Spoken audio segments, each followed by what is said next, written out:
Have you ever felt a sudden wave of anger that made you say or do something you later regretted? A few seconds of rage can destroy years of peace. Seneca, the Stoic philosopher, called anger a temporary madness. He didn't believe in managing it. He believed in destroying it completely. Because anger blinds us.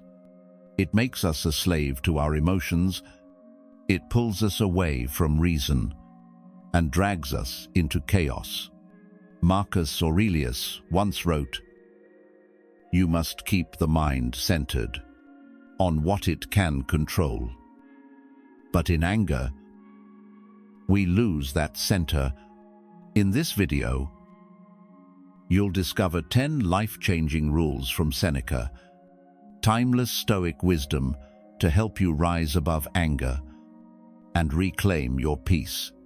From recognizing your triggers to using self-reflection and even laughter, these are tools used by emperors, philosophers, and anyone seeking inner strength. So, take a deep breath. Let's begin. Because learning to master anger may be the most powerful step toward mastering yourself. 1. Recognize your anger, triggers, and learn to control them. Seneca reminds us, the best course is to treat the sickness as soon as it becomes apparent. Anger is a sickness of the mind, and like any illness, the earlier you detect it, the easier it is to stop. That means you need to know your triggers, what pushes your buttons, what situations make you lose your calm. Maybe it's being cut off in traffic. Maybe it's a rude comment from your boss, or a betrayal from someone you trusted. The Stoics teach us that the trigger is not the problem. Our reaction is, Epictetus said, it's not what happens to you, but how you react to it that matters. So, what do? We pay attention. We practice awareness. We become students of our own mind. Imagine you're walking into a room, and you already know that someone might provoke you. You're prepared. You've trained yourself to respond, not to react. That's real strength. Seneca advises, give yourself the least freedom of speech and curb emotion when anger first begins to rise. In other words, don't wait until you're boiling over. Act early. Step back. Take a breath. And choose a response that aligns with your values, not with your rage. This is not weakness. This is power. It's the power to rise above your impulses and become the master of your own mind. 2. Just wait, let the storm pass. Seneca believed the greatest cure for anger is simple, but not easy. Just wait. He said, the greatest remedy for anger is delay. Why? Because anger is fast. Too fast. It hits you like a storm, but if you don't act on it, it passes.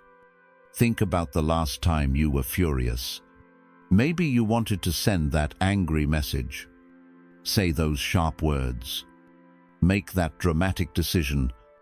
But what if you had waited just 1 hour or even 10 seconds?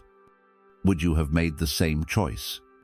Marcus Aurelius wrote, how much more harmful are the consequences of anger than the causes of it? The Stoics remind us, anger doesn't last, but the damage it causes does. So the next time you feel yourself boiling over, pause. Take a deep breath. Walk away. Count to 10 or 100. Write it down, but don't send it yet. Let the fog clear. Seneca compared anger to a thick cloud covering the mind, and when the cloud lifts, clarity returns. Wisdom speaks, This is not passivity. This is training. Discipline. Strength. Because the strongest person is not the one who strikes hardest, but the one who holds back until peace returns. Wait, and you will respond, not from impulse, but from character. 3. Recognize that anger is destructive. Seneca teaches us this first truth. Before we can fight anger, we must understand its nature. Anger is not power. It's not strength. It's a poison, disguised as justice. Seneca called it a form of slavery, because when you're angry, you're no longer in control. The anger is. Think about it. Have you ever said something in the heat of the moment that shattered a relationship, or made a decision out of rage, only to regret it the next day? That's not strength. That's self-sabotage. Seneca warned us. Anger doesn't wait. It doesn't pause to reflect. It charges forward, blind and destructive. Marcus Aurelius agreed. He wrote, "The best revenge is not to be like your enemy. Because if someone insults you and you respond with fury, you've already lost. You've become just like them." To the Stoics. Anger is unnatural. It goes against reason, and reason is the very thing that makes us human. So the first step is this. See anger for what it truly is. A fire that burns you from within. While you believe it's lighting your way, once you recognize its danger, you no longer welcome it. You begin to reject it, and that's where the healing begins. 4. See yourself as the offender. Seneca teaches us something difficult, but powerful. He says, it's an unjustified estimate of our own worth that causes our anger. In other words, we often get angry because we think we deserve better. Someone speaks to us harshly. Someone lies or disrespects us, and we react. How dare they treat me like this? But stop for a moment and ask yourself honestly, have I ever done the same? Have I ever spoken in anger? Have I ever hurt someone, even without meaning to? Have you ever lied, disappointed, or broken trust? Of course, we all have. Marcus Aurelius reminds us, when you wake up in the morning, tell yourself, you will meet people who are rude, arrogant, deceitful, envious. He wasn't being negative. He was being real. And more importantly, he was reminding us that we, too, are flawed. Epictetus said, when someone does wrong, say to yourself, it seemed right to him. Not to justify their action, but to understand that we are all guided, not by perfect wisdom, but by our own perceptions, often clouded, often wounded. Seeing yourself as the offender doesn't mean blaming yourself. It means becoming humble, compassionate, less quick to judge. The moment you do this, your anger begins to dissolve, because now you're not standing above others. You're standing beside them. You are no longer the accuser. You're the learner, the grower, the one who chooses empathy over ego. And that choice changes everything. 5. Use art and music to calm the mind. Seneca once said, let the mind be soothed by poetry, charmed by stories, healed by beauty. When we think of anger, We often imagine fire, noise, conflict, but the Stoics, they offer a different solution: silence, harmony, gentleness. Seneca believed that a restless mind must not be overworked, but treated like a wounded muscle, with care, with calm, with art. Think about it. What happens when you hear your favorite piece of music? When you sit with a painting that moves you, or lose yourself in a story that touches your soul, your heart slows, your breathing deepens, your mind begins to soften. Modern science calls it expressive therapy. The Stoics understood it centuries ago. So if you're prone to frustration, don't just suppress it, transform it. Turn on music that speaks to your soul.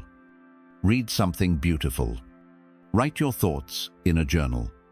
Paint, dance, walk in nature. Let creation replace destruction. Epictetus said, "The mind that is calm thinks clearly, and the one who sees clearly chooses wisely." Art is not just decoration.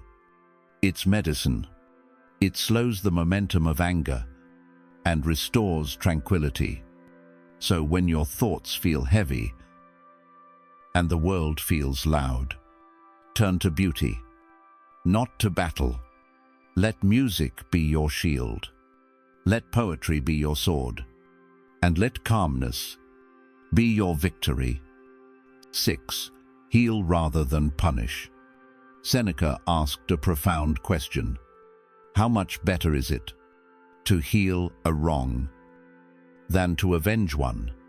When someone wrongs us, our instinct is revenge, to make them feel what we felt, to teach them a lesson. But revenge is never healing. It only spreads the wound. Seneca reminds us, we feel anger far longer than we actually feel pain. Think about that.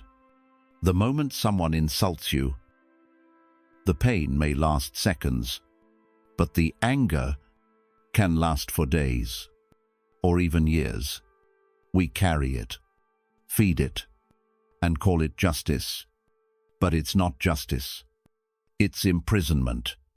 Marcus Aurelius wrote, "The best way to avenge yourself is to not be like them." That is true Stoic strength, to rise above harm by choosing healing over hostility, even in society. We've seen this wisdom echoed. The most successful prison systems in the world, like those in Scandinavia, don't focus on punishing criminals. They focus on reforming them, on helping them return as better people. Why? Because punishment doesn't always lead to change, but healing does. And this applies to your life. 2. When someone hurts you, you can either mirror their actions or you can break the cycle. You can choose not to wound back, but to step forward with clarity, with compassion, with power. Not power over them, but power over yourself. Seneca calls this discretion, and discretion is the shield of the wise. So next time someone wrongs you, ask not how to punish, but how to transform. Because healing is not a gift you give to others, it's a freedom you give to yourself. 7. Don't seek reasons to be angry. Seneca once warned, "You get angry that your servant talks back, that your wife interrupts, that your friend forgets.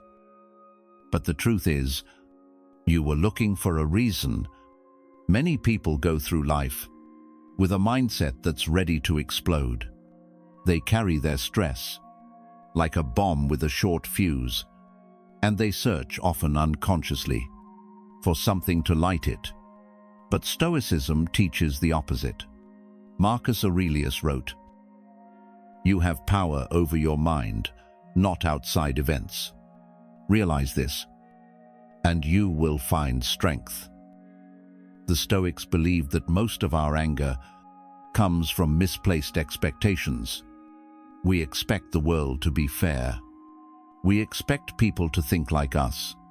We expect traffic to move, emails to be answered, and life to bend to our schedule. And when it doesn't, we snap. But ask yourself, is it truly the event that caused the anger, or is it your belief that it shouldn't have happened? Seneca taught that luxury and comfort make us thin-skinned. We get used to having things our way and become easily offended. When the world doesn't comply, the solution: train your mind to anticipate difficulty, to see challenge as normal, not unfair. This is what the Stoics called premeditatio malorum, the practice of imagining what could go wrong, so you're never caught off guard when it does. Someone interrupts you. You expected that. Someone lies to you. Not a surprise. Plans fall apart. You were already prepared. When you no longer demand that life be perfect, you stop being angry when it isn't. So instead of seeking reasons to be angry, seek reasons to be calm. Look for what's still working, what's still beautiful, what you can still control. Because every day, life gives us both reasons to rage and reasons to rise. The Stoic chooses to rise. 8. Choose your friends wisely. Seneca said, "Choose men who are honest, easygoing, and have self-control, the sort who will not arouse your anger, and yet will tolerate it." Anger is not born in isolation. It grows in the soil of our surroundings. Who you allow into your life shapes how you feel, how you think, how you react. Modern research confirms it. Dr.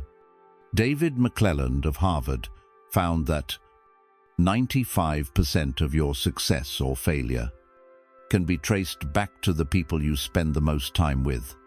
Seneca knew this centuries ago. If your friends are loud, reactive, and toxic, you will slowly become the same. If you surround yourself with people who gossip, insult, or provoke, your peace of mind will always be under attack. But if your circle is made of calm minds, respectful hearts, and steady spirits, then your anger will have fewer places to hide. Marcus Aurelius warned, "Don't waste what's left of your life arguing about what a good man should be. Be one." And being one also means choosing the company of those who make it easier to stay in alignment with your highest self. Sometimes, those who provoke our anger are not strangers, but the people closest to us, friends, colleagues, even family.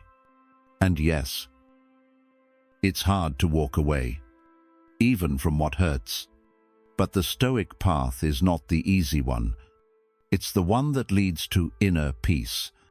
So ask yourself, does this person bring calm into my life or chaos? Do they lift me up or pull me down? You deserve friendships that nourish your mind, not ignite your fury. Choose carefully, because the energy around you will eventually become the energy within you. 9. Practice daily self-reflection. Seneca believed this. The key to mastering anger is not just in moments of conflict, but in the quiet moments after. He wrote, "The mind should be called daily to account." Why? because we are often too quick to blame others and too slow to examine ourselves. Anger doesn't appear out of nowhere. It's built thought by thought, reaction by reaction. So, if we want to change, we need to study ourselves every single day. Epictetus advised, "Don't explain your philosophy, embody it." And the only way to embody wisdom is to reflect. At the end of each day, ask yourself, what triggered me today? Why did I feel that way? What thoughts raced through my mind? Was it really worth it? Seneca even suggested keeping a journal. Write down the moments that disturbed you. Write the anger, then write the lesson. This is not punishment. This is clarity. Because self-reflection brings patterns into the light, and what we see, we can change. Marcus Aurelius, Emperor of Rome, wrote his reflections in private, what we now call meditations. He didn't write them to impress others. He wrote them to guide himself, to train his soul. If even an emperor needed time each day to review his thoughts, what about us? So tonight, before the noise of the world fades, take a moment, sit, breathe, and ask yourself, was I in control today, or did anger control me? Not to judge, but to grow. Because the Stoic path is not about perfection, it's about progress. And every reflection is a step toward peace. 10. Use self-deprecating humor. Seneca once told the story of Cato, a man known for his unwavering discipline and stoic mind. One day, while speaking in court, Cato was suddenly spat in the face by his opponent. The crowd held its breath. What would he do? Cato calmly wiped the spit from his cheek and said, "I swear, Lentulus, people are wrong to say, you cannot use your mouth." He didn't shout. He didn't strike back. He didn't even frown. He used humor not to hurt, but to neutralize the insult. That is Stoic mastery. Seneca praised this response because it shows us a powerful truth. When we laugh at an insult, we steal its power. You see, anger thrives on seriousness. It needs you to feel wounded, offended, threatened. But the moment you turn an insult into a joke, especially at your own expense, you deflate its sting. You remove its sharpness. This is called self-deprecating humor. It's not weakness. It's strength. It's the ability to say, "You don't control how I feel. I do." Marcus Aurelius once wrote, "If someone does you wrong, it is because they believe it's right. It's your job to understand, not to retaliate. And what better way to respond than with lightness, with grace, with wit?" The Stoic doesn't take himself too seriously. He knows that pride is a heavy burden, and anger is often pride set on fire. So the next time someone mocks you, smile, say something clever, something humble, even something a little silly.